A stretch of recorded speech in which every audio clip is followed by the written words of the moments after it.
Hello everyone, আশা করি সবাই ভালো আছেন। আজকে আমি একটা বড়া বানাবো। আর বড়া বানানোর জন্য আমি মাছের ডিম নিয়ে নিছি। এটা হচ্ছে রুই মাছের ডিম। এখন আমি এটা চামড়াটা উঠাই নিব।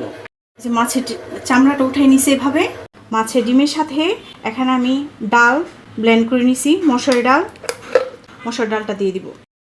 আদা রসুন পেস্ট, মরিচের গুঁড়া, হলুদের গুঁড়া, ধনের গুঁড়া, জিরা গুঁড়া, গরম মশলা গুঁড়া, কাবাব মশলা, কাঁচামরিচ কুচি, পেঁয়াজ কুচি, পুদিনা পাতা কুচি আর লেবু পাতা কুচি।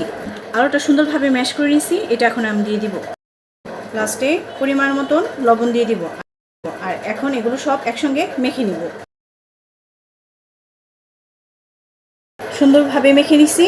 এখন এগুলো আমি ফুটা তেলে ভেজে নেব। এখন সাদা তেল দিলাম আর সাথে একটু গন্ধর জন্য ঘি দিয়ে দিব। এখন আমি বড়াগুলো দিয়ে দিব।